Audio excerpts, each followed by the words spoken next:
So hello everyone. तो आज का जो लेक्चर हमारा होने वाला है वो क्वेश्चन प्रैक्टिस सेशन को हम लोग कंटिन्यू करेंगे। और आज डेफिनेटली एंड होगा इस सेशन में। हम लोग जितने भी कंट्रोल एंड कोऑर्डिनेशन के क्वेश्चन कर रहे थे लगभग सारा क्वेश्चन हम लोग कवर कर लेंगे। और मैंने बोला है कि एक बाउंड्री बनाओ और उसी बाउंड्री के ऊपर बार बार चलो। डैट मीन्स कि एक बाउंड्री डिसाइड करो कि ये नोट्स पढ़ना है, ये कॉपी करना है, ये टेस्ट पेपर लगाना है और बार बार करो। अभी आपके पास रिसोर्सेज बहुत ज़्यादा होंगे क्योंकि ऑनलाइन टेलीग्राम हर एक जगह पड़ा हुआ है, पर आपके पास समय का लिमिटेड है। आपके पास एक मंथ है, उसी में आपको सारा चीज़ दोहराना है, सारा चीज़ रिपीट करना है। तो वो राजा वाला कहानी मत करना कि शाम तक आप लौट के ना आ पाओ अपने शासन के लिए और जो है वो भी खो दो। तो आप रिवीजन, सबसे इंपॉर्टेंट पॉइंट है कि रिवीजन को मेमोराइजेशन करो, बार बार लिखो। जैसे आपका न्यूरॉन्स का फंक्शन है, नेफ्रॉन्स का फंक्शन है, हार्ट का पंपिंग है, फिर आपका फॉर्मूला है, आपको एकदम याद होना चाहिए। इलेक्ट्रिसिटी का फॉर्मूला सारा, आपका लेंस फार्मूला, आपका मिरर फार्मूला, फिर आपका डेट सारा याद होना चाहिए, आपका हिस्ट्री का डेट्स जितना भी है सारा चीज़ आपके दिमाग में होना चाहिए। वो कब आएगा? सबकॉन्शियस माइंड में, जब जब आप बार बार उसी चीज़ को रिपीट कर रहोगे। आप शॉर्ट्स को अगर बदलोगे तो आपको प्रॉब्लम होगा। और आप उस शॉर्ट्स को फिक्स करो, चाहे वो हिस्ट्री का हो, ज्योग्राफी का हो, सिविक्स का हो, इकोनॉमिक्स का हो। एक आप कॉपी से बार बार पढ़ते जाओ, फिर आपका सबकॉन्शियस माइंड में वो सारा चीज़ बैठ जाएगा। तो फिर आप आंसर राइटिंग करोगे तो बहुत बेटर रिजल्ट आएगा। और आपको क्वेश्चन प्रैक्टिस लिख लिख के ज़्यादा करना है। तो आज का लेक्चर से हम लोग स्टार्ट करते हैं। हर वक्त हर दिन हम लोग कुछ थोड़ा थोड़ा सीखते चल जाएंगे क्योंकि अब बोर्ड का एग्जाम बहुत नज़दीक आ गया है। तो अब हम लोग को क्या है कि बोला जाता है ना कि अब हमें क्या है कि बातों से नहीं रातों से लड़ना होगा, क्योंकि ठंड भी आ गई है। तो बातों से अब मत लड़ो, रातों से लड़ो। ऐसा बहुत दिन भर में ऐसा भी होता होगा कि कोई हट कर देता होगा, तो आप उसको करने के बजाय अपने हार्डवर्क के ऊपर काम करो। और ट्राई करो कि रात में ज़्यादा पढ़ाई करो, ताकि सवेरे थोड़ा लेट भी उठोगे तो चलेगा, क्योंकि अभी ठंडा है तो आप उठने में भी प्रॉब्लम होगा। तो आज का लेक्चर हम लोग इसी पॉजिटिविटी के साथ स्टार्ट करते हैं, जहाँ पे हम लोग 3 नंबर और 5 नंबर का क्वेश्चन डिस्कस करेंगे कि आखिर 3 नंबर और 5 नंबर का क्वेश्चन क्या क्या फ्रेम हो सकता है यहाँ से। देखो, तो अगर हम बात करते हैं यहाँ पे कि हमारा क्या क्या क्वेश्चन फ्रेम हो सकता है, तो सबसे पहला क्वेश्चन क्या है हमारे पास कि न्यूरॉन्स क्या होता है। बहुत बार क्लास में करा है, identify the parts of neurons. तो न्यूरॉन्स को तो हम बनाए हैं बहुत लेक्चर में, यहाँ पे बस देख लो कि information is all together is collected where collected. तो हम लोग को पता है कि सबसे पहले न्यूरॉन्स होता क्या है। न्यूरॉन्स एक स्ट्रक्चर है और एक फंक्शनल यूनिट होता है किस चीज का? नर्वस सिस्टम का सर। तो न्यूरॉन्स एक तरह का स्ट्रक्चर और फंक्शनल यूनिट होता है किसका? नर्वस सिस्टम का। These are specialized unit for acceptance and transmission of impulses to and between brain and other part body part। हमारे ब्रेन और बॉडी पार्ट के बीच का जो कनेक्शंस क्रिएट करता है वो न्यूरॉन्स करता है। और सबसे पहला क्वेश्चन हमारा क्या है? इन्फॉर्मेशन जहां टुगेदर कलेक्टेड होता है उस पार्ट को हम डेंड्राइट बोलते हैं। क्या बोलते हैं? डेंड्राइट बोलते हैं। Impulses are converted to chemical signals for further transmission. Impulses क्या होता है? कन्वर्ट होता है केमिकल सिग्नल से, फर्दर ट्रांसमिशन होता है, उसको हम एक्सोनल इंट। तो मैंने क्या बताया था आपको याद होगा कि अगर एक रफली मैं अगर डायग्राम बनाऊं न्यूरॉन्स का, तो आप ध्यान से देखो। तो आपका कुछ ऐसा न्यूरॉन्स था जहाँ पे ये आपका नर्व एंडिंग हो गया। तो यहाँ पे क्या होता है? इस पॉइंट पे सेटअप होता है इलेक्ट्रिकल सिग्नल। यहाँ पे इन्फॉर्मेशन कलेक्ट हुआ, यहाँ से आया, यहाँ से इलेक्ट्रिकल सिग्नल्स के फॉर्म में, यहाँ पे इलेक्ट्रिकल सिग्नल सेटअप हुआ, फिर यहाँ पे दूसरे डेंड्राइट के साथ क्या करेगा? साइनेप्स फॉर्मेशन करेगा, साइनेप्स का फॉर्मेशन करेगा। तो दिस इज द प्रोसेस जहाँ पे आपका डेंड्राइट में सारा इन्फॉर्मेशन कलेक्ट होता है। फिर एक्सोनल इंट के पास क्या होता है? आपको यहाँ लिखा हुआ है impulses are converted to chemical signals for further transmission. अब हमारे पास नेक्स्ट क्वेश्चन है जो आपको अभी दिख रहा है, पहले हम लोग उसको कवर कर लेते हैं, ठीक है। आई थिंक कि कुछ ना कुछ झपा हुआ है, अब यहाँ पे भी झपा हुआ था, ठीक है। तो अब देखो, ध्यान से देखो। तो हमारे पास क्वेश्चन नंबर 2 क्या है? ध्यान से देखो। Question number 2 is saying that कि आइडेंटिफाई करना एक फिगर बेस्ड एग्जांपल है और काफी इंपॉर्टेंट है आपके पास। ये देखो, ध्यान से सुनो, ये इसको हम क्या बोलते हैं? ठीक है, देखो सबसे पहले हमारे पास इस पॉइंट को क्या बोलेंगे? इस पॉइंट को हम क्या बोलते हैं? सेंसरी, है ना। इसको क्या बोलते हैं? Sensory neuron. इसको आप जब एनसीईआरटी में आप डायग्राम देखोगे तो ये आपका डायग्राम आने का चांस बहुत ज्यादा रहता है। ये सेंसरी न्यूरॉन है। उसके बाद इस पॉइंट को हम क्या बोलते हैं? ये तो हमारा रिले के जैसा काम करेगा, पर इस पॉइंट को हम बोलते हैं स्पाइनल कॉर्ड। क्या बोलते हैं? Spinal cord.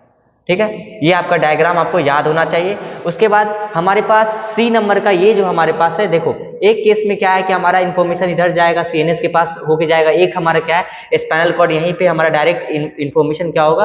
आ जाएगा। और इस सी पॉइंट को हम लोग क्या बोलेंगे? इफेक्टर बोलेंगे। क्या बोलेंगे? इफेक्टर बोलेंगे, क्योंकि ये इन्फॉर्मेशन को लेके आ रहा होगा, इफेक्टर मसल्स के पास काम करा रहा होगा। फिर हमारा जो ये हाथ है, इसको हम डी पॉइंट रखे हैं, जिसको हम क्या बोल रहे हैं? रिसेप्टर्स। रिसेप्टर्स यहाँ पे कौन सा रिसेप्टर प्रेजेंट है? स्किन प्रेजेंट है। तो ये बात हम लोग को पता होना चाहिए।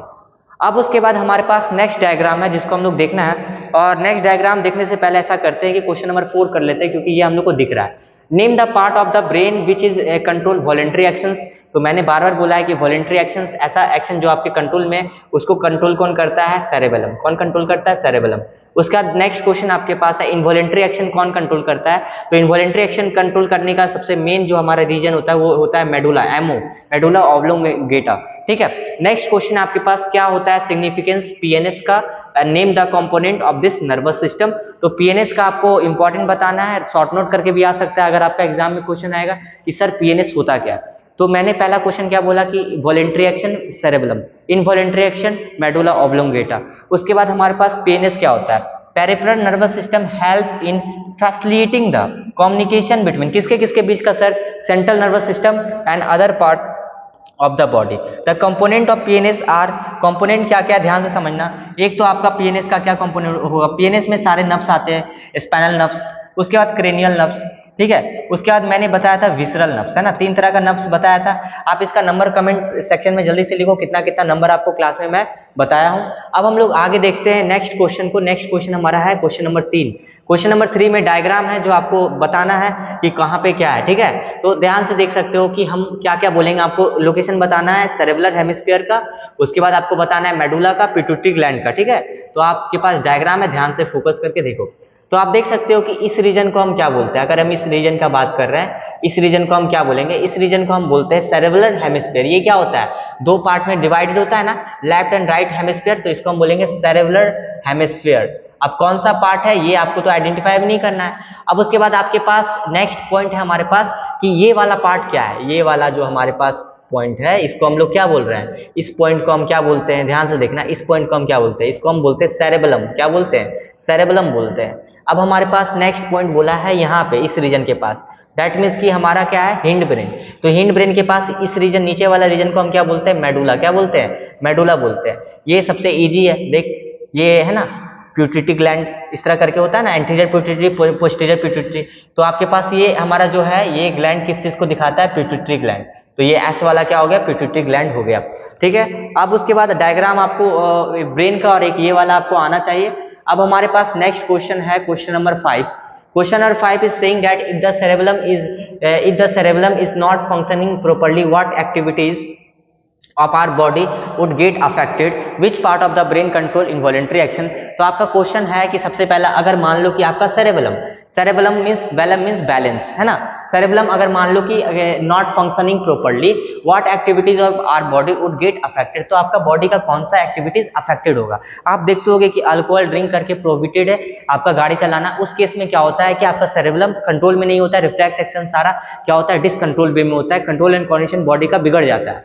जिस केस में क्या होता है कि हमारा रिफ्लेक्स एक्शन का टाइम भी बढ़ जाता है, प्रॉब्लम होता है, ठीक है, और एक्सीडेंट ज्यादा बढ़ जाता है। तो सेरेबेलम कंट्रोल करता है सारे वॉलंटरी एक्शन जो तुम्हारे कंट्रोल में है और हमारे बॉडी का if it is not functioning properly, that means कि वॉलंटरी एक्शन जो हमारे बॉडी का है मेंटेनिंग द पोस्चर, जैसे कि हम चल रहे हैं तो एकदम क्या है थोड़ा सा हिल डुल के चलेंगे, है ना, तो उस वक्त पोस्चर मेंटेन हम नहीं कर पाएंगे, बैलेंसिंग नहीं कर पाएंगे, ये सारा अफेक्ट होगा। Which part of the brain control involuntary action? तो मेडुला हमारा इनवॉलंटरी एक्शन को कंट्रोल करता है। अभी तुरंत हम लोग इसके ऊपर बात कर चुके हैं। क्वेश्चन नंबर 6 हमारा क्या है? Name the main thinking part of the human brain, list any 2 major functions other than thinking, ठीक है। तो अब हमारे पास क्या है कि मेन थिंकिंग पार्ट बताना है ह्यूमन ब्रेन का। तो आपको हमने बताया था कि मेन थिंकिंग पार्ट हमारा किसको बोला जाता है? सेरेब्रम को बोला जाता है, क्योंकि वो हमारा क्या है ब्रेन का सबसे बड़ा पार्ट है, आगे वाला पार्ट है जो किसके अंदर आता है? फोर ब्रेन के अंदर आता है। तो मेन थिंकिंग पार्ट क्या है हमारा? Fore brain sir. तो उसके अंदर कौन सा? सेरेब्रम है, ये मेन थिंकिंग पार्ट है हमारा ब्रेन का। अब बात करते हैं important function of fore brain. अब फोर ब्रेन का फंक्शंस हमारे पास क्या होता है? सबसे पहला ये हियरिंग का काम करेगा, फिर ये स्मेल का काम करेगा, साइट मतलब देखने का काम करेगा ना, जो हमारा हम विजुअल रिफ्लेक्स जो हमारा होता है जैसे हम देखें तो ये मैसेज कहाँ पे जाएगा? ये हमारा सेरेब्रम के पास जाएगा, इंफॉर्मेशन को स्टोर करेगा, मूवमेंट ऑफ वॉलेंट्री मसल्स का मूवमेंट भी कराएगा। Sensation of hunger, sensation of hunger का मतलब कि तुमको भूख लग रहा है, इसका भी पता कौन बताएगा? सेरेब्रम बताएगा। Brain and spinal cord are two vital organ of our body. अब हमारे पास बोल रहा है कि आखिर इसको हम डिजाइन किए, प्रोटेक्ट कैसे, हमारा बॉडी में कैसे प्रोटेक्टेड है। ये क्वेश्चन आपका देखो दो तरह से पूछा जा सकता है। Our brain is known as the most delicate organ, how it is protected by our body, explain करो। तो हमको पता है कि हमारा ब्रेन बहुत इंपॉर्टेंट है, बहुत ही डेलिकेट है, डेट मीन नाजुक है, और बहुत ही इंपॉर्टेंट ऑर्गन है। तो इसको प्रोटेक्ट कैसे करोगे, आपको मैंने बताया था कि जो ब्रेन है आपका, अगर हम बात करते हैं इसी के साथ आपका क्या है, ये आपका जुड़ा होता है स्पाइनल कॉर्ड, और यहाँ पे आपका क्या है, मेनिंजेस होते हैं। मेनिंजेस मतलब कि लेयर होते हैं, डोरामीटर, पियामीटर, है ना। तो ये सारे मेनिंजेस होते हैं। तो brain in human beings is known as most delicate organ, नाजुक organ, due to which it place inside a bony box. और ये बोनी बॉक्स जिसको हम क्या बोलते हैं, क्रेनियम बोलते हैं ना, यहाँ पे क्रेनियम बॉक्स ने लिखा हुआ है, तो बोनी बॉक्स में हमारा है। और ये it is contain a fluid filled balloon for shock absorption. और उस फ्लूइड का क्या नाम होता है, यहाँ पे फ्लूइड भी होता है ना, जिसको हम CSF बोलते हैं, क्या बोलते हैं, सेरेब्रो स्पाइनल फ्लूइड, CSF। तो spinal cord is located within the vertebral column, है ना। और स्पाइनल कॉर्ड का बात करते हैं तो यहाँ वर्टिब्रल कॉलम होता है, जहाँ पे लोकेटेड होता है हमारा। The backbone protect from any injury. तो बैकबोन प्रोटेक्ट करता है इंटरनल इंजरी से। आप यहाँ पे ये भी लिख सकते थे कि मेनिंजेस होते हैं, मेनिंजेस के लेयर होते हैं जो इसको शॉक एब्जॉर्प्शन से मतलब प्रोटेक्ट करते हैं। Identify the tropic movement, the stimulus. तो ये देखो, अब आइडेंटिफाई करो कैसे tropic movement stimulated by the water. तो आपको पता है as per term water said hydrotropism. तो वाटर का मतलब होता है हाइड्रोट्रोपिज्म। तो यहाँ पे आप देख सकते हो कि हाइड्रोट्रोपिज्म, है ना, hydrotropic movement. The growth of plant response to water stimulus is called hydrotropic movement. जैसे कि roots of plant show positive hydrotropism, they grow towards water source. और जो रूट्स हमारा होता है वो किधर ग्रो करता है, टुवर्ड्स वाटर सोर्स, है ना। अब हमारे पास नेक्स्ट क्वेश्चन है जिसको हम लोग करने वाले हैं, और ये पिक्टोरियल बेस्ड क्वेश्चन है हमारे पास। इस क्वेश्चन में आपको करना क्या है, ध्यान से देखो।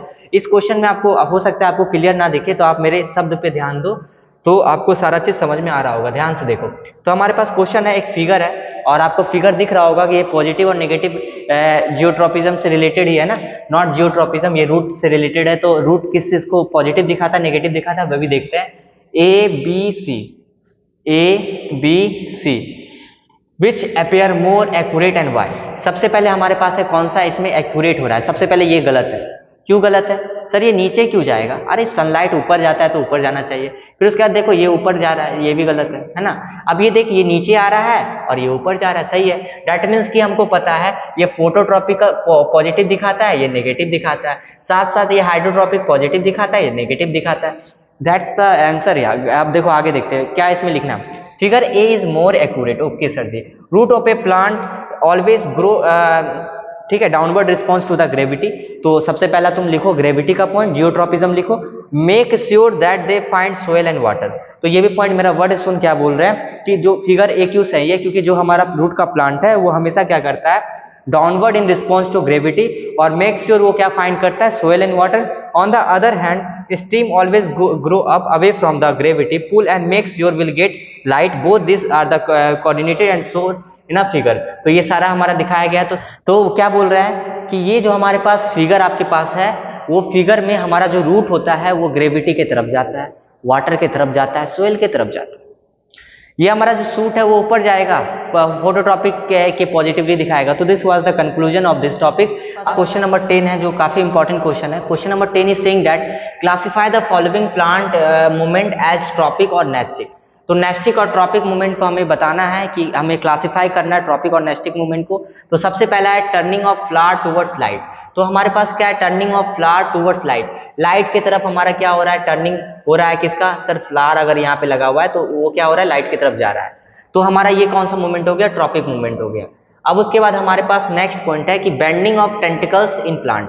Bending of tentacles in plant, that means कि ये प्लांट है हमारा, बेंडिंग हो रहा है। तो कहीं ना कहीं यहाँ पे देखो बेंडिंग हो रहा है, तो किसी भी तरह का प्रॉब्लम हो रहा है क्या, नहीं। तो मतलब किसी भी तरह का ग्रोथ हो रहा है क्या, नहीं, बेंडिंग हो रहा है, तो नेस्टिक मूवमेंट है ना।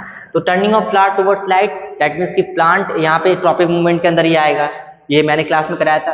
Growth of steam away from the surface, growth of steam away, तो ये कहीं ना कहीं नेगेटिवली दिखा रहा है जियोट्रोपिज्म को, तो ये भी हमारा ट्रॉपिक मूवमेंट के अंदर आएगा। बस ट्रॉपिक और नेस्टिक लिखना है। उसके बाद ट्विलिंग ऑफ टेंडिल, टेंडिल का ट्विलिंग होना, तो इसमें क्या है, इसमें कुछ नहीं है, हमारा नेस्टिक मूवमेंट के अंदर आएगा। क्या आएगा, नेस्टिक मूवमेंट के अंदर आएगा, ठीक है। तो टेंडिल का ट्विलिंग हो रहा है तो इसमें हमारा क्या, नेस्टिक मूवमेंट के अंदर आएगा। अब उसके बाद बस आपको ये समझना है नेस्टिक मूवमेंट में क्या होता है, जैसे मिमोसा प्यूडिका है, तो वो क्या कर रहा है, हमारा क्या कर रहा है, मुरझा जा रहा है ना। तो वो हमारा ऐसा मूवमेंट है जहाँ पे किसी भी तरह का रिस्पॉन्स हमारा देखने को मिल रहा है पर ग्रोथ देखने को नहीं मिल रहा है, ठीक है। तो different between the movement in the plant and animals को आप एक बार फिर से देख लो। अब हमारे पास क्वेश्चन नंबर 11 है। यहाँ से question number 11 is saying that difference between movement in plants and animals. तो इसमें क्या है हमारा difference between movements in plants and animals में, तो एनिमल्स का जो मूवमेंट होता है वो क्या है, प्लांट का मूवमेंट हमारे पास क्या है।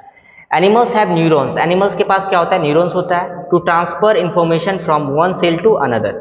एनिमल्स क्या करता है, एनिमल्स के पास न्यूरॉन्स है, पर प्लांट के पास न्यूरॉन्स नहीं होते, प्लांट के पास नर्वस सिस्टम्स नहीं होते।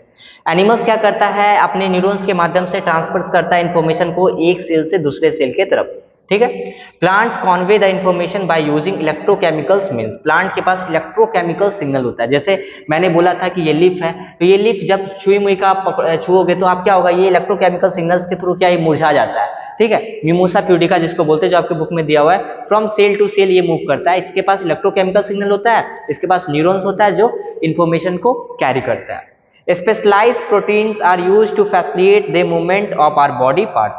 यहाँ पे हमारे मसल्स में क्या होते हैं, कुछ प्रोटीन्स होते हैं, स्पेशलाइज्ड प्रोटीन होते हैं जो अपनी शेप को चेंज करते हैं, जिसके कारण से हमारा मूवमेंट देखने को मिलता है। दैट मीन्स कि हमारा बॉडी मूव करता है। पर यहाँ पे क्या होता है, जो शेप होता है, चेंजिंग होता है, वो कहीं ना कहीं हमारे यहाँ पे क्या होते हैं, सेल्स होते हैं। सेल्स में क्या होते हैं, सेल्स स्वेलअप किए, श्रिंक किए, ट्रांसपिरेशन लॉस करते हैं, दैट मीन्स कि वाटर का लॉस करते हैं। दैट मीन्स कि वाटर कंटेंट के हिसाब से हमारा डिसाइड होता है कि हमारा शेप में कितना बदलाव आएगा। Plant cells change the shape by changing the amount of water in them, thus resulting in the swelling और श्रिंकिंग। तो ये एक इंपॉर्टेंट पॉइंट था जिसको हम लोग देखना था। तो ये क्वेश्चन यहाँ पे कंप्लीट होता है, जो आपको लिखना है एनिमल मूवमेंट और प्लांट मूवमेंट, जो सीबीएसई 2016 में आया है, काफी इंपॉर्टेंट क्वेश्चन है। तो क्वेश्चन इज सेइंग दैट कि हमारे पास जो क्वेश्चन है काफी इंपॉर्टेंट क्वेश्चन है कि फंक्शंस बताओ प्लांट हार्मोन्स का, एब्सिसिक एसिड का फंक्शन बताओ, साइटोकाइनिन का बताओ। एब्सिसिक एसिड का काम क्या होता है, एक इनिबिटरी हार्मोन होता है। क्या होता है, इनिबिटरी हार्मोन होता है, ठीक है। ये हमारे ग्रोथ को इनिबिट करता है। Growth dormancy of seeds, building of leaves, cause stomata closure, stomata को क्लोज कराता है। बहुत ज्यादा गर्मी का समय है तो स्टोमेटा को तो क्लोज होना चाहिए, ताकि अगर ज्यादा पानी लॉस करेगा तो उसमें भी दिक्कत है। साथ के साथ ये ग्रोथ को भी इनिबिट कराता है। आपके किचन में अगर हम पूछे कि जितने भी सीड है क्या सारा सीडलिंग हो गए हैं, क्या सारे जर्मिनेट हो गए हैं क्या, नहीं, उसको एक फेवरेबल कंडीशन चाहिए। आप क्या करो, थोड़ा सा पानी लो उसमें, और उसके बाद पानी उसमें क्या करो, उसको पानी से भिंगा दो, और पानी लेने के बाद या तो डब्बा में रख दो या तो फिर आप बाहर में उसको एक फेवरेबल कंडीशन दो, तो यू विल सी दैट कि वो जर्मिनेट करेगा। पर डब्बा में रखा हुआ तो वो जर्मिनेट नहीं करेगा, बिकॉज ऑफ द डोरमेंसी, वो अभी क्या है, उसको फेवरेबल कंडीशन नहीं मिल रहा है, इसीलिए। तो साइटोकाइनिन का फंक्शंस क्या होता है कि प्रमोट करता है cell division, C4 cytokinin, C4 cell division, ये इंपॉर्टेंट पॉइंट है। डिले एजिंग ऑफ लिप्स, ये क्या कराता है, एजिंग का डिले कराता है। एजिंग मतलब कि किसी भी चीज को डिले कराता है। बहुत जगह फ्लावर्स में साइटोकाइनिन का हार्मोन भी डाला जाता है, ताकि क्या हो, डिले हो, सेनेसेंस उसका क्या हो, डिले हो, मुरझाए, delay. Reduce apical dominance, reduces apical dominance का मतलब, एपिकल एक तुम्हारा ध्यान से समझो, जैसे एपिकल क्या होता है, कहीं ना कहीं हम बात करते हैं एपिकल मतलब कि जो आपका ऊपर वाले नोड में आपके पास क्या है, जो ऊपर बढ़ने में मदद करता है। तो कहीं ना कहीं जब क्या होता है कि हम ऊपर इसको कट करेंगे, ठीक है, इसको कट करेंगे या फिर एपिकल वाला कट करेंगे तो एक्सपैंड होने स्टार्ट हो जाता है ना। बहुत जगह देखते होगे कि कट कर करके एक शेप में कर देता है, कोई एनिमल्स बना देता है, पार्क में अगर आप देखोगे।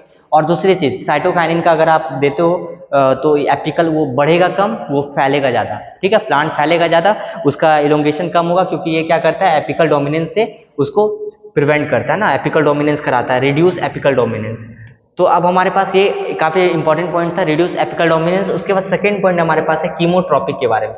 कीमोट्रॉपिक क्या होता है, जब हम बात करते हैं सेकेंड पॉइंट, हमारा जो क्वेश्चन था, सेकेंड क्वेश्चन, कीमोट्रॉपिक मूवमेंट क्या होता है, growth of plant in response to chemical stimulus, example growth of pollen tube towards the ovule during fertilisation. तो कीमोट्रॉपिक मूवमेंट हमारे पास अगर बात करते हैं तो कीमोट्रॉपिक मूवमेंट सीधा है कि हमने अगर कीमोट्रॉपिक मूवमेंट का बात करते हैं तो हमारे पास देखो, ये हमारे पास मान लो कि हमारे पास ये पॉलन ट्यूब है, ठीक है। और यहाँ पे क्या होगा कि हमारे पास जब ये पॉलन ग्रेन गिरेगा तो यहाँ पे ये स्टिग्मा टाइप ये ओव्यूल्स के पास जाके फर्टिलाइजेशन करेगा और यहाँ पे ट्यूब लाइक स्ट्रक्चर बनाता है ना। तो chemotropic movement is growth of plant respond to chemical. यहाँ पे देखो केमिकल सिग्नल्स के कारण ही क्या हुआ, पॉलन ट्यूब हमारा ओव्यूल्स की तरफ गया और फर्टिलाइजेशन किया। 13 अब हम लोग यहाँ से देखते हैं, क्वेश्चन नंबर 13 में देखो क्या बोला है, ये में भी आपको नीचे वाला दिखेगा नहीं तो हम पढ़ देंगे, ठीक है, पढ़ देंगे, आपका काम हो जाएगा। अब ध्यान से देखो, तो why pancreas is known as mix gland, pancreas को मिक्स ग्लैंड क्यों बोलते हैं, write the names of hormones release from pancreas. तो अब यहाँ पे आपको हार्मोन्स का नाम लिखना है जो पैनक्रियाज से निकलते हैं। अब सबसे पहले हमारे पास क्या है, pancreas functions as both endocrine and exocrine. हम लोग को पता है कि जो पैनक्रियाज होता है वो एक्सोक्राइन के जैसा भी काम करता है और इंडोक्राइन के जैसा भी काम करता है, इसलिए इसको हम हेट्रोक्राइन बोलते हैं, डेट मींस कि मिक्स बोलते हैं, है ना, मिक्स ग्लैंड बोलते हैं। सबसे पहले ग्लैंड क्या होता है जो सिक्रेशन करता है, पैनक्रियाज दोनों जैसा काम करता है। अब कैसे करता है ध्यान से देखो, अगर हम बात करते हैं पैनक्रियाज के ऊपर, तो पैनक्रियाज का जो एक्सोक्राइन पार्ट होता है और इंडोक्राइन जो पार्ट होता है, ठीक है, एक इंडोक्राइन लिख देते हैं, एक एक्सोक्राइन, ठीक है। अब देखो एक्सोक्राइन पार्ट जो होता है पैनक्रियाज का, वो सिक्रेट करता है डाइजेस्टिव जूस। ये क्या करता है, डाइजेस्टिव जूस सिक्रेट करता है, तुम लोग को पता होना चाहिए। जैसे कि आपका जितने भी पैनक्रियाज से एंजाइम्स निकलते हैं डाइजेस्टिव, वो सारे एक्सोक्राइन पार्ट निकालते हैं। While the endocrine part islets of Langerhans cells होते हैं, हमने क्लास में बताया भी था, बहुत बार पूछा भी था, तो आप लोग को याद नहीं था, आइसोलेट ऑफ लैग्रेंज सेल्स, ठीक है। लैग्रेंज का स्पेलिंग होता है LANGRANS, ठीक है, लैग्रेंज। तो ये हमारे जो होते हैं ये प्रोड्यूस करते हैं दो हार्मोन्स, और इंसुलिन और ग्लूकागोन, और इसके पास होते हैं दो सेल्स, अल्फा सेल्स और बीटा सेल्स। एक हमारा रिस्पॉन्सिबल होता है इंसुलिन के लिए, एक रिस्पॉन्सिबल होता है हमारा ग्लूकागोन के लिए। तो बीटा सेल्स हमारा क्या प्रोड्यूस करेगा, इंसुलिन, और हमारा अल्फा सेल क्या प्रोड्यूस करता है, ग्लूकागोन, ठीक है। तो ये इंपॉर्टेंट पॉइंट था जो आपको इसके बारे में जानना था। मैं फिर से बताता हूँ, पैनक्रियाज काफी इंपॉर्टेंट क्वेश्चन है। पैनक्रियाज को मिक्स ग्लैंड बोलते हैं, और उसका हार्मोन्स लिखना है तो सबसे पहले पैनक्रियाज का दो पार्ट है, इंडोक्राइन पार्ट, एक्सोक्राइन पार्ट।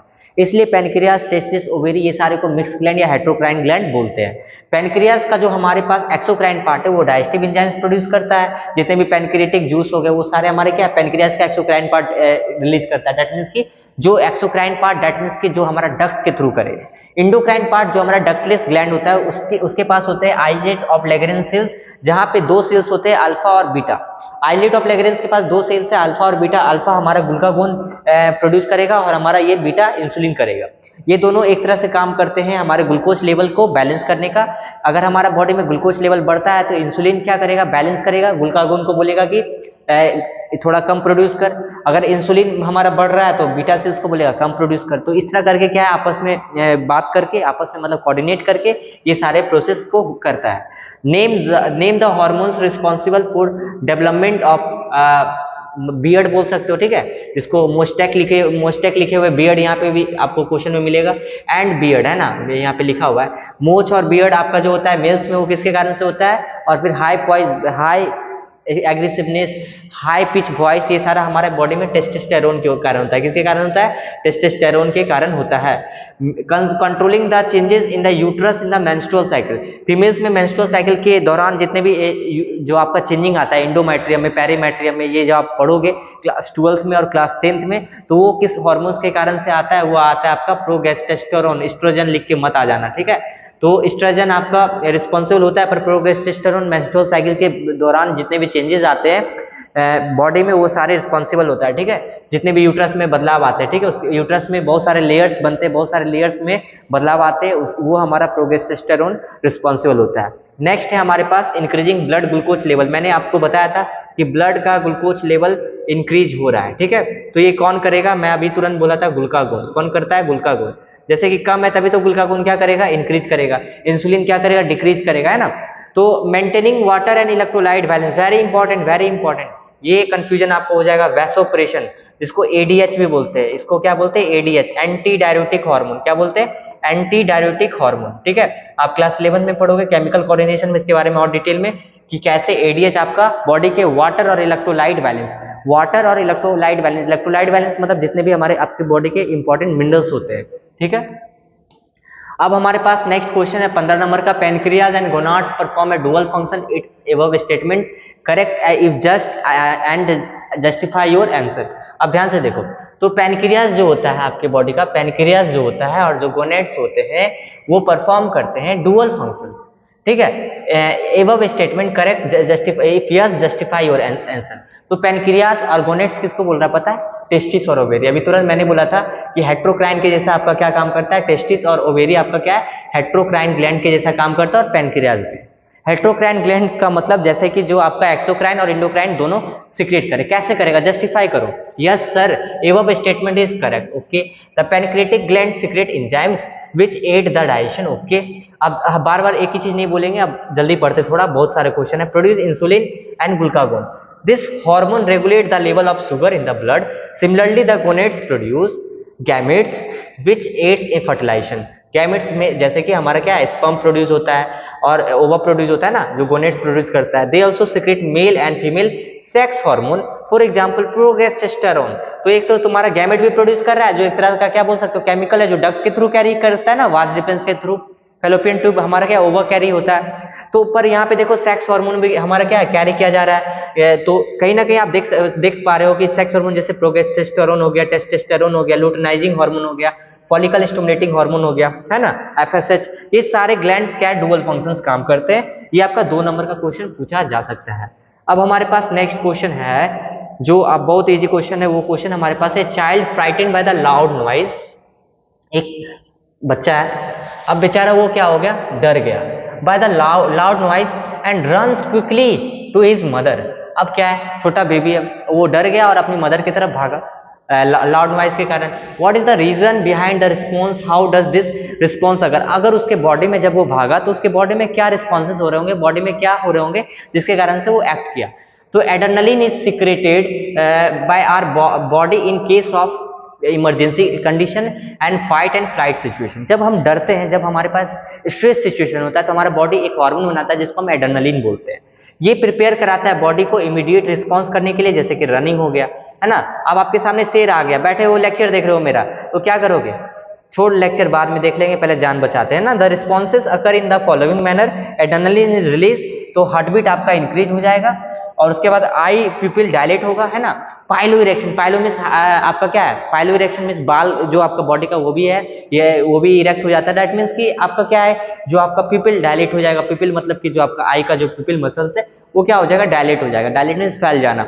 फिर आप दौड़ोगे, दौड़ भागो, ठीक है। अब आगे आते हैं, 17 नंबर है, explain in brief why hormone, explain in brief why hormones response are slower than reflex action, ठीक है। तो अब हमारे पास क्वेश्चन है कि व्हाई हार्मोनल रिस्पॉन्सेस स्लोअर होते हैं रिफ्लेक्स एक्शन के। बहुत इजी क्वेश्चन है कि हार्मोनल रिस्पॉन्स क्यों स्लोअर होते हैं हमारे किसके कंपेयर में, रिफ्लेक्स एक्शन के कंपेयर में।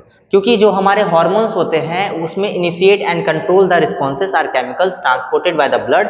वी नो डैट कि हमारा जो हार्मोन्स होता है वो ब्लड वेसल्स में आके डायरेक्ट पंप होता है, और ये हमारा प्रोड्यूस होते हैं एंडोक्राइन ग्लैंड से। तो blood vessels takes time to transport, that's why we can say that कि जो हमारा हार्मोन्स होता है वो कहीं ना कहीं स्लोअर प्रोड्यूस करता है, क्योंकि वो एक केमिकल सिग्नल है। वहीं पे अगर हम बात करते हैं रिफ्लेक्स एक्शंस का, इंपल्सेस इलेक्ट्रिकल्स इन नेचर होते हैं और transmitted by the specialised cells, जिसको न्यूरॉन्स बोलते हैं, जो हमारा नर्वस टिश्यू फॉर्म करता है।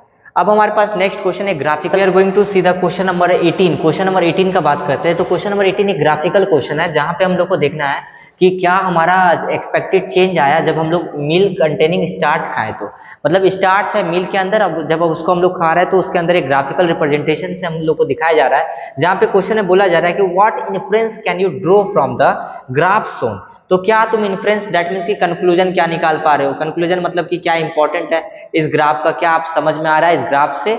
जब आप ग्राफ को देख रहे हो तो ये आपको आंसर में लिखना है। तो आपके पास जो इस लाइन को ऐसे करके जो दिखा रहा है ये हमारा ग्लूकोज का है ना। उसके बाद जो आपका डॉटेड डॉटेड लाइन करके है, दैट मीन्स कि ये ग्लूकोज का लाइन हो गया, ये आपका इंसुलिन का लाइन हो गया, ठीक है। अब आपके पास ध्यान से देखो, the graph show concentration of glucose and insulin. सबसे पहला पॉइंट क्या लिखो कि ब्लड के अंदर ये कंसंट्रेशन इन ब्लड के अंदर आपका क्या कंसंट्रेशन है, किसका, ग्लूकोज का और इंसुलिन का, किसी भी हेल्दी पर्सन में, किसके अंदर, किसी भी हेल्दी पर्सन में। The increase in the production of insulin converted into excess of glucose, जो हमारा क्या है कि increase in the production of insulin, that means कि इंसुलिन का जो हमारा इंक्रीजमेंट आप देख रहे हो वो कन्वर्ट किस में हो रहा है, एक्सेस ग्लूकोज में ना। The increase in the production of insulin, यहाँ पे देखो ये हमारा क्या इंक्रीज दिखा रहा है, किसका, इंसुलिन का। तो वो किस में कन्वर्ट हो रहा है, ग्लूकोज में, किस चीज के फॉर्म में, ग्लाइकोजन के फॉर्म में, और कहाँ पे स्टोर हो रहा है, लीवर और मसल्स में। बस आपको ये दिखाना था कि जहां पे आपका इंसुलिन का पीक थोड़ा सा ज्यादा आपको दिख रहा है, जहां से आपको बस ये सीखना था कि जो इंक्रीज हुआ प्रोडक्शन ऑफ इंसुलिन वो कन्वर्ट हो रहा है एक्सेस आपका किस में, ग्लूकोज में, और किस फॉर्म में, ग्लाइकोजन के फॉर्म में, कहां पे, लीवर और मसल्स में। तो now we are going to see the next question, question number 19। How does the feedback mechanism, जो हम लोग लास्ट टॉपिक पढ़े थे और सीबीएसई 2015 में क्वेश्चन पूछा गया है, how does the feedback mechanism regulated the hormone secretions. तो now talking about the feedback mechanisms, तो हम लोग फीडबैक मैकेनिज्म्स की बात करते हैं। तो regulated the timing and amount of hormones to be secreted. तो ये जो फीडबैक मैकेनिज्म्स होता है वो regulated the timing and amount of hormones secreted. That means कि सबसे पहले हम अगर फीडबैक का बात करते हैं, दैट मीन्स कि हर एक ऑर्गेनाइजेशन या किसी भी चीज के लिए हम लोग फीडबैक के ऊपर काम करते हैं। दैट मीन्स कि फीडबैक क्या आ रहा है उसके हिसाब से आप इनपुट दो या आउटपुट आएगा। फीडबैक खराब, दैट मीन्स कि इनपुट जरूर कुछ खराब है। दैट मीन्स कि हमारे बॉडी में भी जो हार्मोन्स का कंट्रोल करने के लिए, बॉडी को कंट्रोल करने के लिए एक फीडबैक मैकेनिज्म बना हुआ है।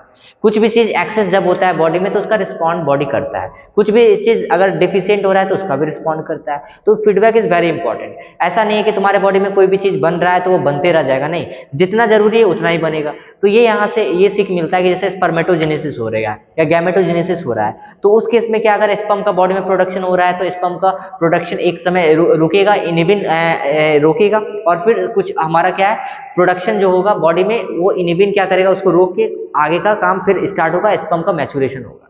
इसी तरह से फीमेल्स में अगर ओवा का प्रोडक्शन हो गया तो उसका एक अलग अलग स्टेजेस में वो बटेंगे, जो आप क्लास 12 में पढ़ोगे, फॉलिकुलर फेज, फिर उसके बाद फॉलिकुलर फेज, फिर उसके बाद आपका 2-3 फेज वहां पे आप पढ़ोगे जो इंपॉर्टेंट केस होता है। फिर सबसे बेस्ट एग्जांपल आपका बुक में दिया हुआ इंसुलिन का, ठीक है, और आपको पता होना चाहिए हार्मोन बनता कहाँ और है, उसका टारगेट साइट कहाँ और होता है। तो यहाँ पे हम लोग देख पा रहे हैं कि अगर पर्सन ज्यादा शुगर खाया तो उसके ब्लड में ज्यादा है तो it is detected by the cells of pancreas, जो मैंने बोला था अल्फा सेल्स और बीटा सेल्स। अल्फा सेल्स आपका क्या सीक्रेट करते हैं, बीटा सेल्स आपका क्या सीक्रेट करते हैं, एक बार आप कमेंट में लिखो तो आपको जाके याद होगा। As a result more insulin will be secreted to oxidise the sugar. अब शुगर का लेवल ज्यादा बढ़ा हुआ है तो इंसुलिन ज्यादा निकलेगा ताकि शुगर को ऑक्सीडाइज कर सके। As blood sugar level falls insulin secretion is reduce. अब जैसे ही ब्लड में क्या हुआ, शुगर लेवल फॉल कर गया, फॉल मतलब कि जितना होना चाहिए उतना हो गया, अगर ज्यादा होगा तो क्या होगा सर, ब्लड वेसल्स सारे ज्यादा शुगर में होंगे तो ज्यादा ब्लड वेसल्स डैमेज हो सकते हैं। तो जब जैसे ही फॉल्स करेगा तो इंसुलिन का सिक्रेशन भी रिड्यूस हो गया। तो दिस वाज द क्वेश्चन। अब क्वेश्चन नंबर 20 देखते हैं। आई थिंक कि इस तरह का क्वेश्चन का लास्ट क्वेश्चन होगा 20 नंबर का, फिर हम लोग इससे बड़ा बड़ा क्वेश्चन देखेंगे, दैट मीन्स की 5 मार्कर क्वेश्चन और 3 मार्कर क्वेश्चन। तो व्हाट्स क्वेश्चन में क्वेश्चन हमारे सीबीएसई 2015 का है, trace the sequence of event which occur in our body when bright light is focus on your eyes. तो तुम्हारे आईज के ऊपर क्या कराया जा रहा है, ब्राइट लाइट को क्या कराया जा रहा है, लगाया जा रहा है। ब्राइट लाइट को जब तुम्हारे आई के ऊपर जब हम लोग क्या किए, टॉर्च बारे, कौन सा टॉर्च बारे, ब्राइट लाइट को हम लोग क्या किए, तुम्हारे आई पे पढ़ाए, तो क्या हुआ, ध्यान से देखो। तो हमारे पास क्या है, ध्यान से देखो, क्या हम लोग को यहाँ पे सीखना है, हमको सीखना ये है कि जब हमारे पास when a bright light is focus on eye, receptor cells receive the message and passage to the sensory neuron. Receptor cell क्या किया, रिसीव किया मैसेज को, और कहाँ पे पास किया, हमारा न्यूरॉन्स को पास किया। Then it goes to the brain who revert back to the message to the motor neurons causing the pupil contraction। अब ध्यान से देखो, तुम्हारे आंख पे हम लाइट बारे, ठीक है, जब लाइट को फोकस किए तो रिसेप्टर सेल तुम्हारे आंख में प्रेजेंट होगा, वो लाइट को कैच किया होगा और मैसेज को पास किया होगा कहाँ पे, सेंसरी न्यूरॉन्स के पास। उसके बाद ये ब्रेन के पास जैसे गया तो उसके बाद ये रिवर्ट बैक मैसेज कहाँ गया, मोटर न्यूरॉन के पास, ताकि आपका क्या हो, मोटर न्यूरॉन क्या बोला, इफेक्टर मसल्स को, अरे पिपिल को क्या करो, पिपिल को तुम क्या करो, कॉन्ट्रैक्शन करो, ताकि कॉन्ट्रैक्शन कर लो ताकि लाइट कम घुसे, है ना, पिपिल कॉन्ट्रैक्ट होगा, लाइट कम घुसेगा। रिसेप्टर सेल क्या किया, सेंसरी न्यूरॉन के पास भेजा, ब्रेन के पास भेजा, फिर मोटर न्यूरॉन, फिर आई मसल्स कॉन्ट्रैक्ट किया, है ना। This was the sequence of this question. अब हमारे पास क्वेश्चन है, draw a nerves and the level on the, ये बहुत बार हम लोग क्वेश्चन कर चुके हैं, तो नर्व्स को ड्रॉ करो। क्वेश्चन नंबर 2 क्या है, classify the following reflex action and voluntary action. CBSE 2016 का क्वेश्चन है, काफी अच्छा क्वेश्चन है, तो आप इसको सॉल्व करो, एक बार वीडियो पॉज करके, हम लोग इस तरह का कर चुके हैं क्वेश्चन को, ठीक है। तो क्वेश्चन क्या है हमारे पास, classify the following actions and voluntary actions into the brain. तो सबसे पहला है बीटिंग ऑफ हार्ट। तो बीटिंग ऑफ हार्ट का अगर हम बात करते हैं तो withdrawing of your hand immediately.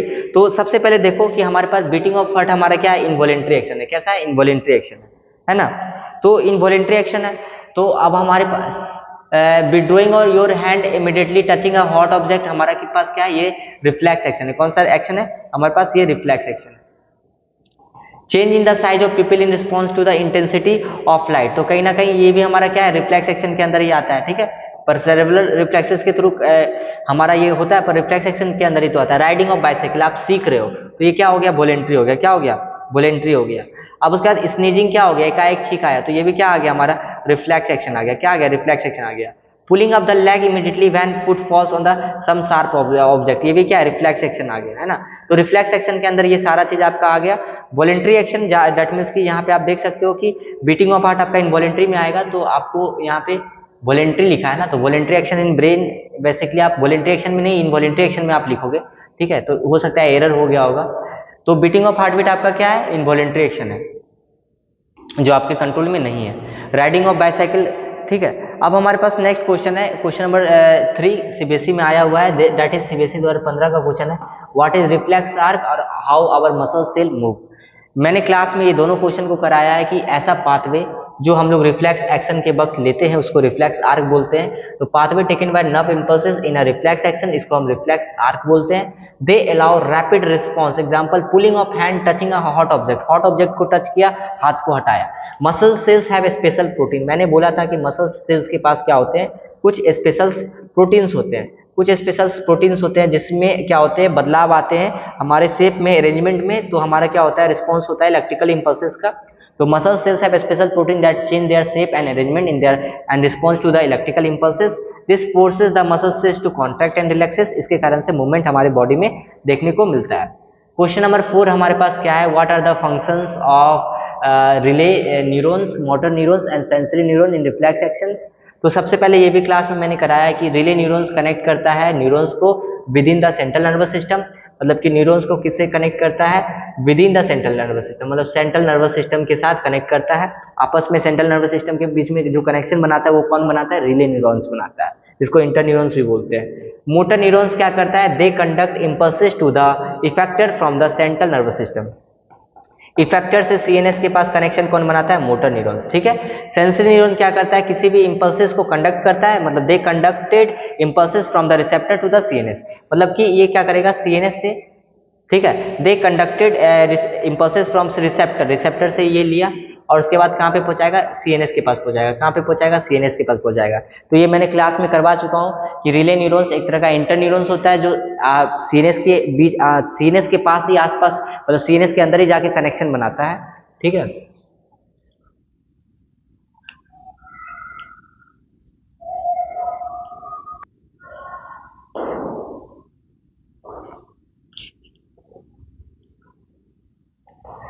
तो अब हम लोग क्वेश्चन नंबर 4 को करते हैं। तो क्वेश्चन नंबर 4 हमारा क्या है कि what are the functions of the relay neurons, motor neurons and sensory neuron. तो सबसे पहले रिले न्यूरॉन्स, मोटर और सेंसरी के बारे में क्लास में हम लोग बात कर चुके थे कि रिले न्यूरॉन्स क्या होता है, ये कनेक्ट करता है neurons with in the central nervous system, that means कि सेंट्रल नर्वस सिस्टम के बीच में, मतलब सेंट्रल नर्वस सिस्टम के जितने भी हमारे न्यूरॉन्स होते हैं आपस में कनेक्ट, उसको कौन करता है, हमारा रिले न्यूरॉन्स, जिसको हम इंटर न्यूरॉन भी बोलते हैं। मोटर न्यूरॉन्स, इसको हम क्या बोलते हैं, इंटर न्यूरॉन भी बोलते हैं, ठीक है। मोटर न्यूरॉन्स क्या करता है, कंडक्ट कराता है impulses from the effector from the central nervous system, ठीक है। तो ये कंडक्ट करेगा impulses to the effector muscles के पास from central nervous system, that means कि सीएनएस से जितने भी इंफॉर्मेशन है वो इफेक्टर के पास कौन लाएंगे, वो मोटर लाएंगे। सेंसरी न्यूरॉन क्या करता है, आप ये वाला देखोगे ना, ये हमारा क्या हो गया, सेंसरी, सेंसरी से हमारा क्या गया, इंटर न्यूरॉन के पास गया, इंटर से हमारा क्या, मोटर लाया। तो सेंसरी क्या करेगा, they conduct impulses from the receptor to the central nervous system. तो रिसेप्टर से जो हमारा सेंसरी क्या करता है, सीएनएस के पास इंफॉर्मेशन को लाता है, और सीएनएस के पास जितने भी न्यूरॉन्स में आपस इंटरकनेक्ट कौन करता है, रिले न्यूरॉन्स करता है। एक पिक्टोरियल बेस्ड हमारे पास क्वेश्चन है जिसको आपको देखना है, और ये मैंने कर भी चुका हूँ, आप इसको देख लो। एक को हम क्या बोलेंगे, सेरेब्रम बोलेंगे ऊपर वाला पार्ट को।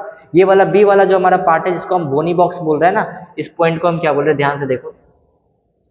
हमारे पास क्वेश्चन एक डायग्राम का है जिसमें हम लोग देख पा रहे होंगे कि ये वाला पार्ट को हम लोग क्या बोलते हैं, ये वाला पार्ट को सेरेब्रम बोल रहे हैं, क्या बोल रहे हैं, सेरेब्रम बोल रहे हैं, ठीक है। फिर हमारे पास ये वाला पार्ट जो हमारा बोनी बॉक्स है जिसको हम लोग क्रेनियम बोल रहे हैं, जिसको स्कल भी बोलते हैं। अब उसके बाद हमारे पास सी वाला पार्ट, ये वाला जो पार्ट है हमारे पास, यहाँ वाला पार्ट है, इसको हम बोल रहे हैं मिड ब्रेन, क्या बोल रहे हैं, मिड ब्रेन, जिसके बारे में बुक में आपका सबसे कम लिखा हुआ है। अब उसके बाद क्या है, अगर हम देखते हैं कि नीचे वाला जो यहाँ से जो गया है, ये वाला जगह को, ये हमारा क्या नीचे जाके निकलेगा, और जिसको हम स्पाइनल कॉर्ड बोल रहे हैं, क्या बोल रहे हैं, स्पाइनल कॉर्ड। अब हमारे पास है नेक्स्ट है इस पॉइंट को हम क्या बोलते हैं, सेरेबेलम, क्या बोलते हैं, सेरेबेलम, ठीक है। ये वाला पॉइंट जो हमारे पास है जिसको हम क्या बोल रहे हैं, मेडुला, इसको क्या बोल रहे हैं, मेडुला। तो अब हम लोग आगे बात करते हैं, ये वाला क्वेश्चन यहाँ पे खत्म होता है। Question number 6 is saying that explain how the movement of lives of sensitive plant different from the shoot towards the light. ये मैंने करवाया था पिछले वाला वीडियो में, फिर आप देख सकते हो फिर से एक बार कि how the movement of lives, थोड़ा सा अलग है क्वेश्चन थोड़ा सा, ठीक है। How the movement of lives, देखो क्वेश्चन सीबीएसई में पूछा गया है, बार बार चेंज कर करके पूछा गया है कि कैसे मूवमेंट जो लिव्स का होता है, जो लिव्स का मूवमेंट जो होता है हमारा सेंसिटिव प्लांट में different from the shoot towards the light. तो लाइट की तरफ जो हमारा शूट का जो मूवमेंट होता है उससे कैसे डिफरेंट होता है। तो मूवमेंट जो होता है मिमोसा प्यूडिका का टच सेंसिटिव प्लांट का, वो रिस्पॉन्स टू टच होता है। In such movement plant cells change करता है अपने शेप को changing the amount of water by them resulting the folding and drooping of leaves. तो फोल्डिंग करेगा लिप्स में, चेंज करेगा वाटर कंटेंट, उसके कारण भी चेंज होता है शेप में।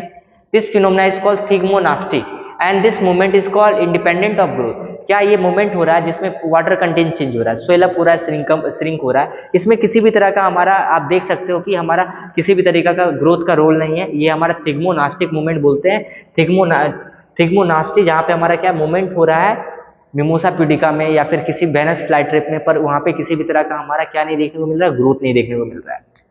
अब उसके बाद हमारे पास क्या है, different from movement of suit, suit का मूवमेंट की तरफ जो लाइट की तरफ होता है, अब उसके कंपैरिजन में इसको बात करना है। तो plant respond to the stimuli by growing in a particular direction and the movement due to growth, this growth is directional, movement of the shoot toward the light is indicate phototropism, movement occurs in response to light. अब हम लोग आगे देखते हैं, ये हो गया question number 7 क्या है। तो ये काफी इजी था, बोलोगे सर समझाए नहीं, तो ध्यान से समझो इसमें क्या समझना है। प्लांट रिस्पॉन्ड करता है किसी भी स्टिमुलस का bye growing in a particular direction, okay sir, किसी भी स्टिमुलस का कोई पर्टिकुलर डायरेक्शन में जाएगा तो पॉजिटिवली जाएगा तो नेगेटिवली जाएगा। Due to this growth the growth directional movement of the shoot towards light indicate phototropism occur response light. Next question हमारे पास है, what is nastic movement, what is nastic movement क्या होता है। तो नेक्स्ट क्वेश्चन 7 नंबर हमारे पास है कि what is nastic movement, give one example of each. तो नेस्टिक मूवमेंट का अगर हम बात करते हैं, जो नेस्टिक मूवमेंट हमारे पास होता है वो कैसा मूवमेंट होता है, नॉन डायरेक्शनल मूवमेंट होता है। नॉन डायरेक्शनल मूवमेंट का क्या मतलब हुआ यहाँ पे कि ऐसा मूवमेंट जो हमारा क्या है, नॉन डायरेक्शनल है। नॉन डायरेक्शनल मतलब कि किसी की भी डायरेक्शन फिक्स नहीं है, ना तो टुवर्ड्स जाएगा तो ना तो अवे जाएगा। Due to change in the turgidity, ये क्यों होता है, टर्गिडिटी पानी वाटर कंटेंट का चेंज होने के कारण, टर्गर प्रेशर दैट मीन्स की श्रिंकेज और स्वेलिंग के कारण हमारा एज बदलाव आता है। Drooping of lips, drooping of lips मतलब लिप का मुरझा जाना, जो आपका मिमोसा प्यूडिका में आपको दिखता है ना छुई मुई के प्लांट में। It can be following types, ये कैसे कैसे हो सकते हैं, लाइट के इफेक्ट से हो सकते हैं, फोटोनेस्टी हो सकते हैं, थिग्मोनेस्टी हो सकते हैं, नेस्टी मतलब ऐसा मूवमेंट जिसमें ग्रोथ इन्वॉल्व नहीं हो, इंसेक्ट के हो सकते हैं, थर्मोनेस्टी हो सकती है, टेम्परेचर के इफेक्ट से हो सकते हैं, सिस्मोनेस्टी हो सकते हैं, टच के इफेक्ट से हो सकते हैं। ये काफी आपका इंपॉर्टेंट क्वेश्चन है, क्वेश्चन नंबर 7। अब आपके पास आइडेंटिफाई करना ये सारे पार्ट को, आपके पास इस डायग्राम में काफी अच्छा क्वेश्चन है ये भी। तो identify the endocrine glands A B C और डी, ठीक है, इन द गिवन डायग्राम। तो बेसिकली ए हमारा क्या यहाँ पे दिखा रहा है, इस आपको क्लियर फिगर नहीं दिख रहा होगा, बुक में आपके पास है तो आप डायग्राम देख लेना। प्यूटरी ग्लैंड का जो कुछ इस तरह का होता है ना, प्यूटरी ग्लैंड कुछ इस तरह का होता है, जिसको अगर आप हायर क्लास में पढ़ोगे तो एंटीरियर प्यूटरी और पोस्टीरियर प्यूटरी, उसका अलग नाम एडिनो हाइपोफाइसिस और न्यूरो हाइपोफाइसिस भी होता है। तो आप देख पा रहे होगे कि आपके पास बी का जो डायग्राम है यहाँ पे, इस अगर हम बना रहे हैं तितली लाइक स्ट्रक्चर, जहाँ पे हम बोलते हैं कि यहाँ पे जो जो होते हैं उसको हम पैराथोराइड बोलते हैं और इस ग्लैंड को थोराइड ग्लैंड बोलते हैं। सी में आप देखोगे कि यहाँ पे आपका क्या होता है, एडर्नल ग्लैंड होता है, किडनी के पास समोसा लाइक स्ट्रक्चर, जिसको हम एडर्नल ग्लैंड बोलते हैं। फिर हमारे पास डी के पास देखोगे तो हमारे पास क्या होता है, पैनक्रियाज होता है, और हमारे पास पैनक्रियाज होता है जो इंसुलिन सिक्रेट करता है, जो कंट्रोल करता है amount of sugar in the blood. ई हमारे पास क्या है, टेस्टिकल्स जो मेल्स में होते हैं, जो टेस्टोस्टेरोन प्रोड्यूस करते हैं, जो कंट्रोल करते हैं स्पर्म प्रोडक्शन को, और साथ के साथ सेकेंडरी सेक्सुअल कैरेक्टर्स। अब हमारे पास नेक्स्ट क्वेश्चन है, नेम द फॉलोइंग। तो वो डायग्राम बेस्ड क्वेश्चन था जो आपका ये एनसीईआरटी एग्जाम्पलर का क्वेश्चन है। ये क्वेश्चन काफी अच्छा है, name the endocrine gland associated with brain. तो ऐसा ग्लैंड का नाम बताओ जो हमारा ब्रेन के साथ एसोसिएटेड है, ठीक है। तो क्वेश्चन नंबर 9 के ऊपर बात करते हैं, जो हमारा एनसीईआरटी एग्जाम्पलर का क्वेश्चन है, जहाँ पे क्वेश्चन नंबर 1 क्या है कि नेम द एंडोक्राइन ग्लैंड्स जो एसोसिएटेड कहाँ किससे है, हमारा ब्रेन के साथ एसोसिएटेड है। तो हमको पता होना चाहिए कि ब्रेन में हमारा जो इंडोक्राइन ग्लैंड होता है वो है पिट्यूटरी ग्लैंड, है ना। जो मैंने बोला 2 तरह का पिट्यूटरी होता है, एंटीरियर और पोस्टीरियर पिट्यूटरी। जो पिट्यूटरी ग्लैंड को हम क्या बोलते हैं, pituitary gland hypothalamus present in the blood, या हाइपोथैलेमस को भी कंसीडर कर सकते हैं। Releases hormone that regulate the secretion of pituitary gland. Pituitary gland hypothalamus present in the brain release hormone that regulate secretion of pituitary gland.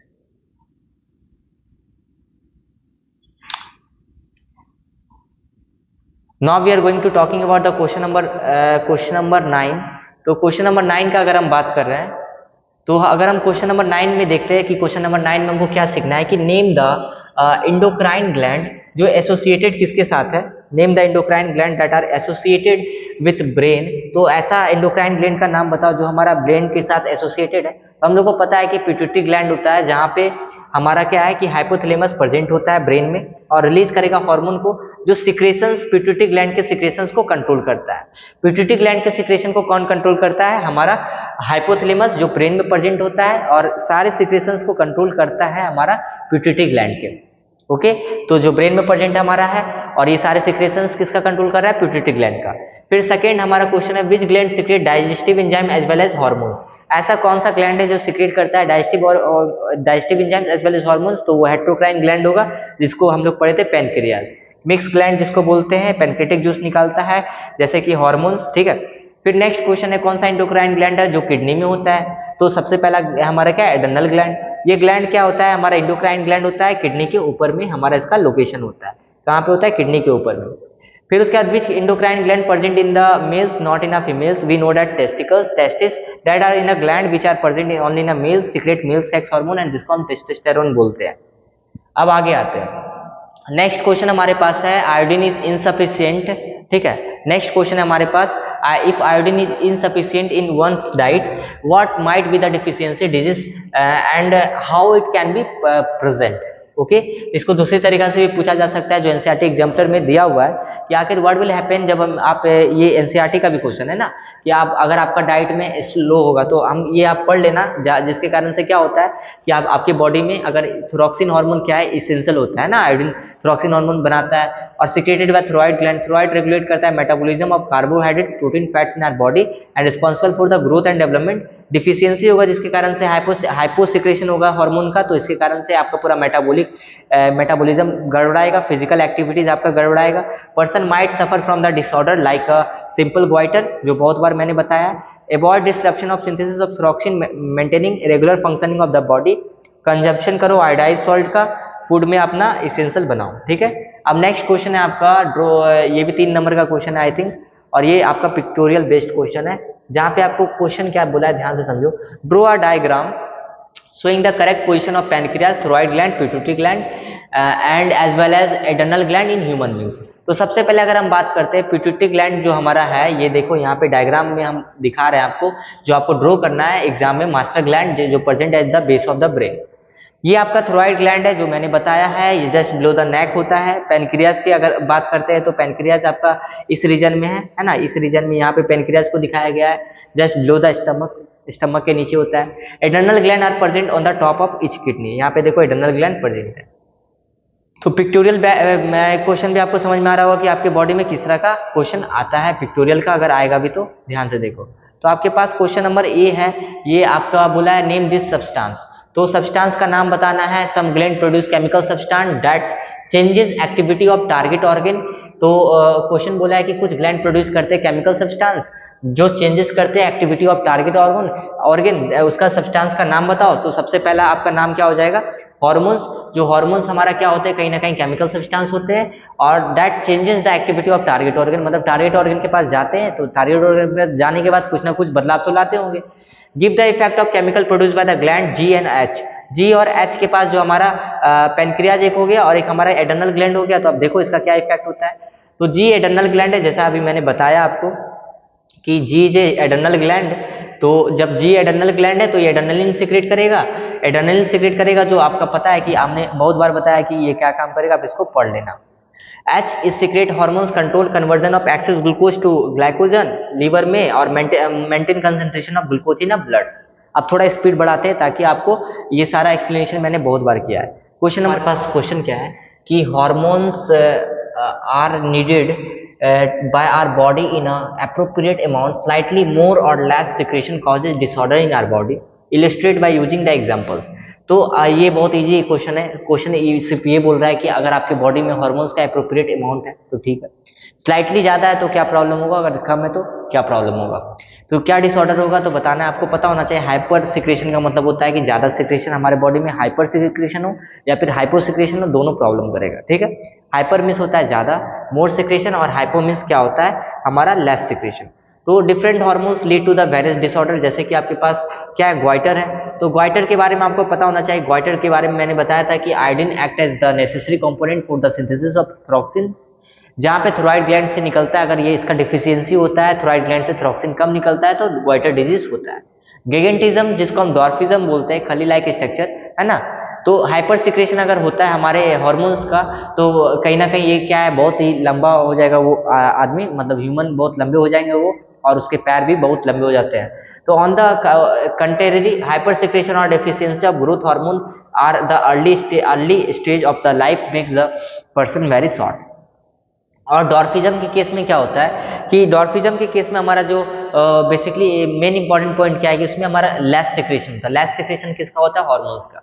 Diabetes मेलिटियस क्या होता है? Insulin secreted by the pancreas help to the lower the blood glucose level. When it is secreted in a less amount the body suffer from the diabetes, more and more glucose get accumulated in the body. तो diabetes mellitus का बात करते हैं तो insulin secreted by the pancreas. Insulin कहाँ से secrete होता है? पैनक्रियाज से। मैंने आपको बताया था कि पैनक्रियाज से सिक्रेट होता है और ये ब्लड ग्लूकोज लेवल को लोअर करता है लेस अमाउंट में, the body suffer from the diabetes. तो ये काफी इजी क्वेश्चन था जो मैंने बार बार रिपीट कराया है। नेक्स्ट क्वेश्चन है हमारे पास क्वेश्चन नंबर 14 कि एक क्लोज कोऑर्डिनेट। 14 हमारे पास क्या है कि वी नो दैट कि एक क्लोज कॉन्टैक्ट बिटवीन इंडोक्राइन और हमारे पास क्या है, नर्वस सिस्टम के पास एक क्लोज कॉन्टैक्ट है। तो अब देखते हैं कि आखिर ये क्लोज कॉन्टैक्ट का क्या फायदा है। तो वी नो दैट कि इंडोक्राइन और जो हमारा न्यूरल सिस्टम होता है वो वर्क इन अ टेंडम, आपस में मिला जुला के वर्क करता है ताकि एक कंट्रोल एंड कोऑर्डिनेशन प्रॉपर हो सके। The synthesis and release of certain hormones is regulated by the neural system. Also, the release of certain hormone influence the activity of nerves. अब कोई भी हमारा हार्मोन्स निकल रहा है तो नर्व्स को भी हमारे क्या एक्टिविटी को अफेक्ट करता है। जैसे एग्जांपल में the presence of food in our stomach distend the gastric wall. अब देखो तुम्हारे स्टमक में फूड है तो क्या करेगा, फिर गैस्ट्रिक जूस निकलेंगे तुम्हारे स्टमक के वॉल से, जहां से भी निकलना होगा। तो this result in the secretion of gastric hormone that stimulate the gastric juice secretion in the stomach. अब तुम्हारे स्टमक में फूड है तो गैस्ट्रिक सिक्रेशन होंगे, मतलब जो भी चीज तुम कर रहे हो, जो भी तुम्हारे बॉडी में हो रहा है वो अफेक्ट करते हैं। मतलब हार्मोन्स निकल रहा है तो न्यूरल सिस्टम भी अफेक्ट होगा, न्यूरल सिस्टम वर्क कर रहा है तो आपका बॉडी भी अफेक्ट होगा। Likewise increase in the concentration of adrenaline stimulate the respiratory centre in the brain, जिसको पोन्स बोलते हैं। तो पोन्स हमारा क्या होता है? नीमोटैक्सिक सेंसर, जिसको रेस्पिरेटरी सेंटर होता है। तो जैसे आपका बॉडी में एड्रेनलिन निकला तो आपका रेस्पिरेटरी रेट बढ़ेगा, हार्ट बीट इंक्रीज हो जाएगा। This in turn lead to the increase in the breathing rate of the individuals. अब नेक्स्ट क्वेश्चन आपके पास है क्वेश्चन नंबर 15 जो हॉट क्वेश्चन है। इसके बाद हम लोग क्या करेंगे कि हम लोग इसको नेक्स्ट लेक्चर में ले लेते हैं 5 मार्कर क्वेश्चन को, क्योंकि काफी बड़ा लेक्चर हो जाएगा। मैंने सोचा था आज खत्म हो जाएगा, फिर चैलेंजेस क्वेश्चन को भी उसी में कर लेंगे। तो व्हाट विल हैपन, तो हमारे पास क्वेश्चन क्या है, ध्यान से सुनो। What will happen in the pancreas of person stop functioning. तो पैनक्रियाज अगर मान लो कि काम करना बंद हो जाए तो क्या होगा, ध्यान से समझना। पैनक्रियाज एक इंपॉर्टेंट इंडोक्राइन और पार्ट होता है बॉडी का, जिसके कारण से हमारा रेगुलेशन होता है ग्लूकोज का ब्लड में, रिलीजिंग इंपॉर्टेंट हार्मोन जिसको हम इंसुलिन बोलते हैं। It is also secreted from digestive enzymes. Digestive enzymes भी सिक्रेट करता है, हार्मोन भी सिक्रेट करता है। जैसे कि हमारा एंजाइम्स हो गया, जैसे एमाइलेज हो गया, लाइपेज हो गया, जो बहुत सारे कंपोनेंट फूड के कंपोनेंट्स को ब्रेक डाउन करता है। पेनक्रेटिक स्टॉप कर जाएगा फंक्शनिंग को, जिसके कारण से हमारा क्या होगा, बॉडी को इंसुलिन का इंजेक्शन लेना पड़ सकता है और साथ के साथ मल्टीपल डाइजेस्टिव एंजाइम्स का पिल्स खाना पड़ सकता है। तो this was the today's lecture, जहां पे हम लोग बहुत सारे क्वेश्चन को प्रैक्टिस किए। आज हम लोग 3 मार्कर क्वेश्चन 2 मार्कर क्वेश्चन को किए थे। नेक्स्ट लेक्चर में हम लोग 5 मार्क्स के सारे इंपॉर्टेंट क्वेश्चन को करेंगे। एनसीईआरटी सॉल्यूशन लेक्चर अपलोडेड है, फिर आपका बहुत सारे पीवाईक्यू का लेक्चर, एकदम एग्जैक्ट पीवाईक्यू का लेक्चर अपलोडेड है अचीवर टेस्ट में, जितना भी हमने क्वेश्चन दिया था। फिर आपका अचीवर टेस्ट आ रहा है और साथ के साथ आपका इंपॉर्टेंट पॉइंट जो है कि जिसको आपको कवर करना है। तो हम लोग नेक्स्ट लेक्चर में मिलते हैं, ठीक है। तो थैंक यू फॉर वॉचिंग।